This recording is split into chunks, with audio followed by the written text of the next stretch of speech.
শেখ হাসিনা প্রতিদিন তারেক রহমান সাহেবকে অভিশাপ দিতেন, বলতেন যে ইন্টারপোল দিয়ে তাকে ধরে নিয়ে আসবে, কারণ তার গায়ে জ্বালা লাগতো। আজকে তো তার মতোই হিংসা আপনাদের মনে হচ্ছে, কারণ এই যে গ্রামগঞ্জ থেকে শহর পর্যন্ত তিনি যে কথা বলেছেন, 10,000 মাইল দূর লন্ডন থেকে আজকে প্রযুক্তির মাধ্যমে প্রত্যেকটি জায়গায় ছড়িয়ে গিয়েছে তার বক্তব্য, তার যে প্রেরণামূলক বক্তব্য। এই কারণে আজকে এদেশের মানুষের, এদেশের জনগণের হৃদয়ের অংশ হয়ে গেছেন তারেক রহমান সাহেব। এই কারণে আমার মনে হয় কেউ কেউ হিংসায় ভুগছে, কারো কারো মনে প্রবল হিংসা।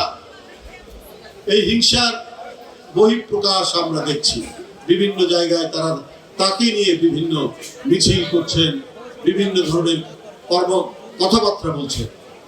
বন্ধুরা আমার, এইটা কেউ কোনোদিনই এদেশের মানুষ এটা ভালো মতো নেয়নি, এটা ভালোভাবে নেবে না। আপনারা তো কোনো কিছু হলে পরেই বিএনপির উপর চাপিয়ে দেন, যুব দলের উপর চাপিয়ে দেন, ছাত্র দলের উপর চাপিয়ে দেন, স্বেচ্ছাসেবক দল বা বিভিন্ন অঙ্গ সংগঠনের উপর চাপিয়ে দেন।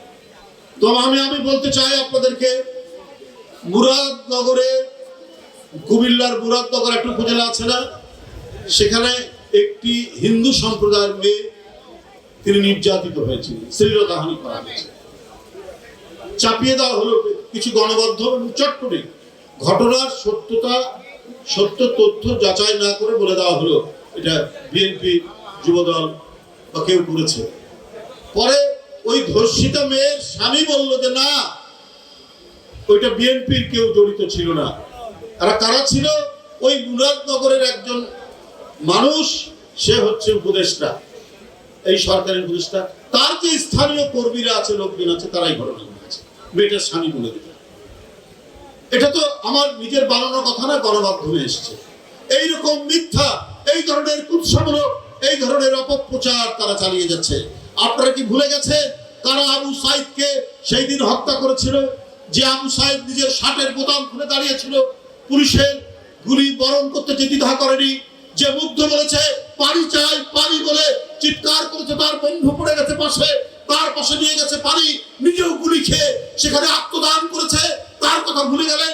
ওয়াসিম আকরাম চট্টগ্রামে তার আরেক বন্ধুকে বাঁচাতে গিয়ে গুলি খেয়ে সে রাস্তায় লুটিয়ে পড়লো, তার রক্ত দিয়ে আলপনা তৈরি হলো চট্টগ্রামের রাস্তায়।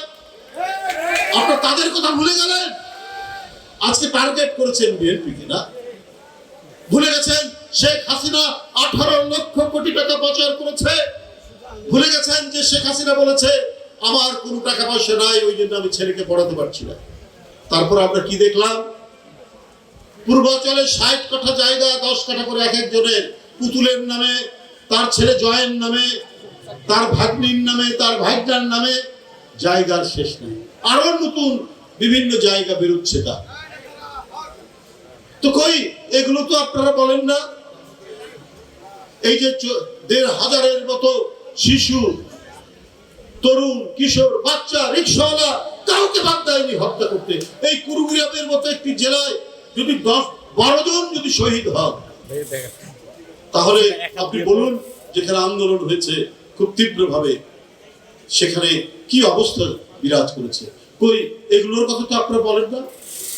আপনাদেরকে তো, আপনারা যখন অপপ্রচার আর উৎসাহে নেমেছেন, তখন বিএনপির নেতা কর্মীরা আহত নিহত পরিবারের পাশে দাঁড়িয়েছে। এই যে আমরা বিএনপি পরিবার, আতিকুল ইসলাম রুম্মান এবং মুকসিদুল মমিন মিথুনের নেতৃত্বে, এটি আজকে সারা বাংলাদেশে সকল আহত নিহত পরিবারের পাশে আমাদের ভারপ্রাপ্ত চেয়ারম্যান তারেক রহমানের শুভেচ্ছা এবং সহযোগিতা নিয়ে হাজির হচ্ছে। আজকে একদিন নয়, এক মাস নয়, এটা 2008-9 সাল থেকে তারা শুরু করেছে। আর সাংগঠনিক ভাবে আমরা বিএনপি পরিবার নামে আজকে 2 বছর হতে চললো এই কর্মকাণ্ড চলছে। তো তাহলে আপনারা কি দেখাচ্ছেন? কার কথা বলছেন? আপনাদের ভূমিকা 2009 শেখ হাসিনা ক্ষমতায় আসার পর থেকে এই যে এত মানুষ তার গুম করলো, এই যে জাকির, এই যে ইলিয়াস আলী এমপি, সাইফুল ইসলাম হিরু, হুমায়ুন পারভেজ, অসংখ্য নেতা কর্মী, সুমন যুবদলে এই যে গুম হয়ে গেল, কই তাদের কথাও তো আপনার বললেন না একবার। তারা তো গণতন্ত্রের জন্য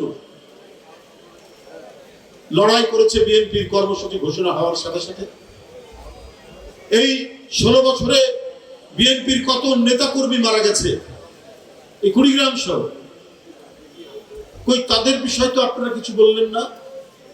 অথচ সকল যন্ত্রণা, সকল অত্যাচার, সকল নির্যাতন বুকে ধারণ করে দেশনেত্রী বেগম খালেদা জিয়ার নেতৃত্বে এবং জনাব তারেক রহমানের নেতৃত্বে গণতান্ত্রিক সংগ্রামের যে মাঠ প্রস্তুত হওয়া ছিল, যে পটভূমি রচিত হয়েছিল, সেই পটভূমির উপর জুলাই আগস্টের আন্দোলন বিজয় লাভ করেছে।